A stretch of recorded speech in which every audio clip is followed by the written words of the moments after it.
Yayasan Kanker Indonesia Banjarmasin menghadirkan mobil unit layanan yang akan khusus mendatangi warga-warga ke seluruh wilayah di Kota Seribu Sungai dalam memberikan penyuluhan wan sosialisasi terkait mendeteksi dini penyebaran kanker, wan menurunkan angka penyebaran kanker, terutama kanker paru-paru, nang wayahini menjadi penanganan khusus oleh pemerintah.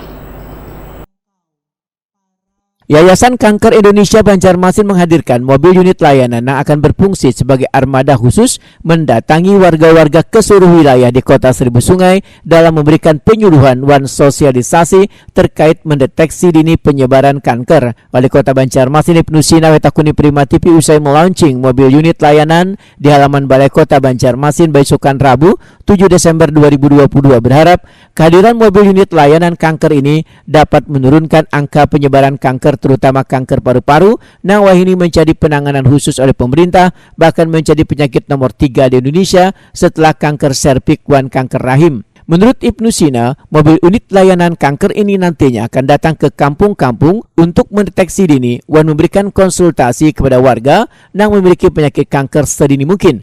Selain itu, warga bisa pula memanfaatkan mobil unit layanan ini untuk berobat. Kepada Yayasan Kanker Kota Banjarmasin dan juga YKI Pusat yang sudah membimbing teman-teman semua sehingga kegiatan YKI dan juga mitranya, para penyintas dan juga kelompok masyarakat komunitas peduli kanker yang ada di Banjarmasin dan juga pekerja sosial kesehatan lainnya, kita harus berkolaborasi untuk bisa menurunkan angka kesakitan di Kota Banjarmasin. Apalagi kasus-kasus yang berat seperti kanker ini.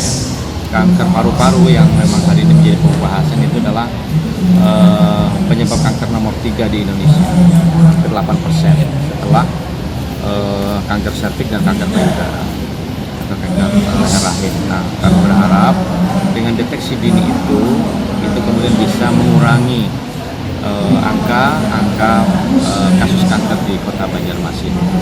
Jadi temanya ini adalah mobil unit layanan ini akan datang nanti ke kampung-kampung, keliling-keliling, lalu kemudian mendeteksi dini, termasuk juga memberikan konsultasi kepada para masyarakat, dan kemudian sedini mungkin itu bisa dideteksi.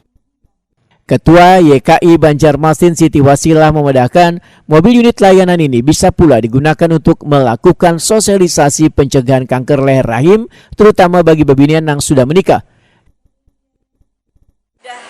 Kawin, sudah menikah, itu sudah bisa dilakukan deteksi dini dengan pemeriksaan IPA test namanya.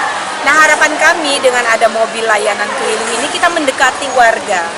Karena kami kalau sebagai ketua PKK misalkan ya, saya sekaligus sebagai ketua PKK, kita ada program untuk mendorong semua perempuan mau memeriksakan diri untuk mencegah kanker leher rahim, tapi belum mencapai target yang seharusnya. Harapan kita dengan layanan keliling ini mendekatkan, semakin banyak yang mau memeriksa, sekaligus itu ada sarana untuk mobilisasi pasien. Jadi kita menghadapi warga yang tidak mampu, yang terkena kanker, mungkin dia perlu dibantu mobilisasi ke rumah sakit, ke pelayanan kesehatan. Jadi di sana ada tempat tidur yang bisa juga berfungsi sebagai kursi roda. Jadi harapan kami ini akan membantu mereka yang tidak mampu khususnya. Oleh karena itu kami punya hotline yang harapan kami bisa dijadikan masyarakat untuk menginfokan kalau ada warga penderita kanker yang termasuk tidak mampu yang perlu disupport oleh YKI Kota Banjarmasin. Dalam kesempatan ini digelar pula seminar terkait kanker dengan menghadirkan Ketua Umum Yayasan Kanker Indonesia wan Penasehat PB PAPDI Profesor Dr. Aru Wikasono Sudoyo.